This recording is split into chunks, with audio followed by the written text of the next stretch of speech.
श्री शिवाय नमस्तुभ्यम। हर हर महादेव। आइए भक्तजनों, आज हम भोले बाबा की कृपा से 90वें अध्याय का आनंद लेते हैं। ब्रह्मा जी बोले, हे नारद, वीरभद्र अपने गणों को साथ लिए हुए युद्ध करने लगे। दोनों ओर से बड़े जोर से आक्रमण हुआ और नाना प्रकार के शस्त्र प्रयोग में लाए गए। वीरभद्र ने क्रोधित होकर त्रिशूल हाथ में लिया और तथा उसको तारक के शरीर में मारकर उसे धरती पर गिरा दिया। तारक उस आक्रमण से अचेत हो गया। कुछ समय पश्चात जब उसे चेत हुआ तब उसने वीरभद्र पर सांग से आक्रमण किया। वीरभद्र ने तारक पर पुनः त्रिशूल का वार किया।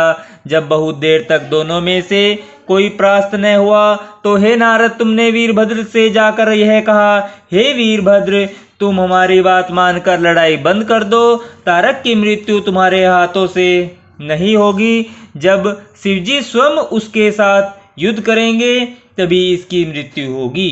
वीरभद्र ने यह सुनकर तुमसे क्रोधित होकर कहा, हे नारद, तुम युद्ध तथा वीरता की बात क्या जानो? तुम केवल तप करना ही जानते हो। मैं तुमको वीरों के विषय में बताता हूँ कि उनके 4 धर्म होते हैं। जो स्वामी के बिना युद्ध करते हैं तथा अपने प्राणों का मोह न करके भली भांति लड़ते हैं, वे प्रथम प्रकार के वीर हैं। जो स्वामी के साथ रणभूमि में संसार की लज्जा से मर जाते हैं, वे दूसरे प्रकार के हैं, उनको सूर कहते हैं। तीसरे जो अपने स्वामी के साथ युद्ध स्थल त्याग कर भाग जाते हैं, उन्हें कुर्र कहते हैं। चौथे वे हैं जो निकम्मे होकर घर में बैठे रहते हैं तथा उनका स्वामी युद्ध क्षेत्र में मारा जाता है, वे कायर हैं, उनको कहीं भी सुख नहीं मिलता। मैं सत्य कहता हूँ कि यदि शिवजी इस समय मेरे पास आकर मुझको तारक के वध से रोके तब तो असमर्थता है, नहीं तो आज मैं तारक को पृथ्वी से नष्ट कर दूंगा। यह कहकर वीरभद्र ने तारक के ऊपर अपने त्रिशूल का वार किया। दोनों फिर परस्पर युद्ध करने लगे। दोनों की ओर से सेनाएं भी आपस में भिड़ गई। इस बार दैत्यों को देवताओं ने बड़ी वीरता से परास्त किया तथा दैत्य अपनी बहुत सी सेना मरी हुई देख युद्ध स्थल से भाग चले। हे नारद, युद्ध भूमि की यह दशा देखकर तारक महाक्रोधित हुआ। वह 1 करोड़ हाथ निकालकर हाथी पर सवार हो दैत्यों को पकड़ने उनकी सेना के भीतर घुस गया तथा उसने असंख्य देवताओं को मार डाला। उसने अपने हाथी को छोड़ दिया, जिसे देखकर सब हाथी भयभीत होकर इधर उधर भागने लगे। इस प्रकार तारक ने देवताओं पर विजय प्राप्त की। उस समय तारक का तेज कोई न सह सका और सब लोग बड़े दुखी हुए। उसके हाथी ने सब हाथी आदि को मार डाला। यह दशा देखकर विष्णु जी से न रहा गया। उन्होंने तुरंत चक्र उठाकर तारक के साथ युद्ध कर देवताओं को आनंदित किया। विष्णु जी तथा तारक में बहुत युद्ध हुआ, जिसमें दोनों ओर से अनेक लोग मारे गए। तारक ने अपने तीक्ष्ण बाणों की वर्षा से देवताओं को फिर भयभीत कर दिया।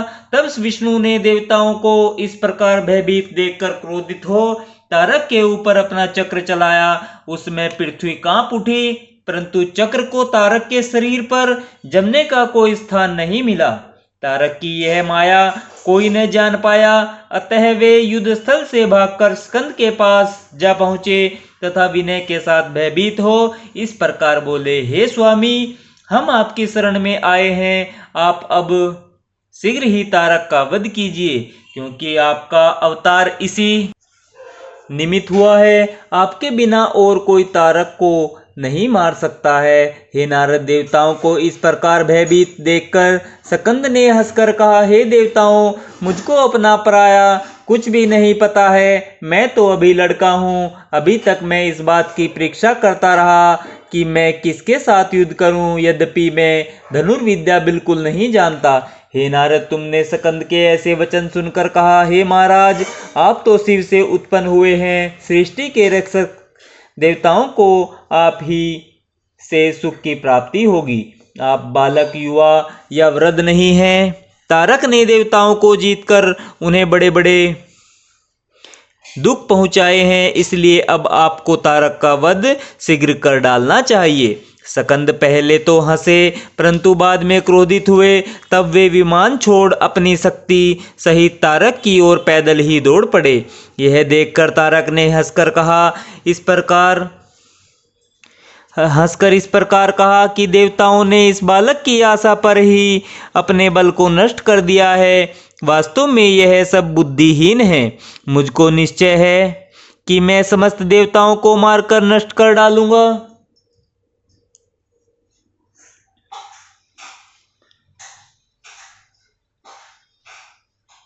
ऐसा कहकर तारक हाथ में शक्ति लिए हुए स्कंद से युद्ध करने के लिए चला। वह देवताओं से बोला, हे देवताओं, तुमने इस बालक को युद्ध स्थल में अगवा बनाया है। अब मैं तुमको इसका फल देता हूँ। तुम सब जिसकी आशा पर निर्भर करते हो वह मेरे भय से यहाँ से भाग जाएगा। छोटा भाई विष्णु तो छल में अद्वितीय एवं माया दिखाने में विख्यात है। इसने बलि के साथ वामन रूप में बड़ा छल किया तथा मधुकैटंब का शीश छल करके काट डाला। फिर अमृत बांटने के समय भी मोहिनी रूप में इसने छल किया। इसने वेद के विरुद्ध स्त्रियों को मार डाला तथा बलि के वध में भी रामचंद्र रूप में इसने धर्म का कुछ विचार नहीं किया। रावण को, जो ब्राह्मण जाति का था और जिसको मारना वेद में निषिद्ध है, इसी ने मार डाला तथा अपनी स्त्री सीता को निष्पाप त्याग दिया। इसने कृष्ण रूप में पर स्त्रियों के साथ भोग करके वेद की रीति को त्याग दिया और अनुचित रीति से विवाह कर कलयुग की चाल चलकर बड़ा अधर्म किया। इसी प्रकार बुद्धि रूप से सब वेदों की निंदा करके इस विष्णु ने कुछ भी विचार नहीं किया। मुझे आश्चर्य है कि ऐसे मनुष्य के बल पर तुम देवताओं ने युद्ध का प्रयत्न किया है। हे नारद, इसके पश्चात तारक इंद्र की निंदा करते हुए बोला, हे देवताओं, इंद्र तो बहुत ही बुरा एवं अनाचारी है। उसने अपने पिता के लड़के को दिति के गर्भ से गिरा दिया तथा केवल शारीरिक आनंद निमित्त ऐसे कार्य करते हुए धर्म का ज्ञान विचार न किया। इसने गौतम की स्त्री से भोग किया तथा वर्त नामक ब्राह्मण का वध कर डाला। सांसारिक आनंद के निमित्त इसने कौन कौन से अधर्म नहीं किए। इस समय भी इसने इस छोटे से लड़के को युद्धभूमि में अगवा बनाया है, जो अभी मेरे हाथों से मारा जाएगा। यह पाप भी इसी पर पड़ेगा, अन्यथा यह लड़का भाग जाएगा।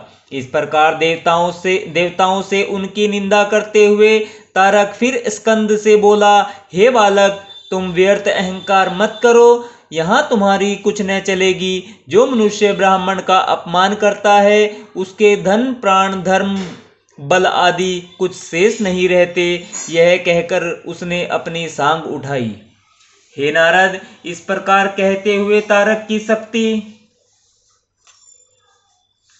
क्षीण हो गई, क्योंकि बड़ों की निंदा तथा उनके कर्म कहने में तुरंत ही शक्ति क्षीण हो जाती है। हे नारद, होता वही है जो सदाशिव की इच्छा होती है। संसार में ऐसा कौन है जिसकी बुद्धि शिव जी की माया के सम्मुख ठीक रह सकती है। निदान तारक ने अपने चुने हुए श्रेष्ठ वीरों को सेनाध्यक्ष बनाकर शेष सेना को पीछे रखा तथा वह स्वयं स्कंद तथा इंद्र के सम्मुख आ गया। श्री शिवाय नमस्तुभ्यं। भक्तजनों, हर हर महादेव। भक्तजनों, आज हमने 90वें अध्याय का आनंद लिया है। श्री शिवाय नमस्तुभ्यं। हर हर महादेव।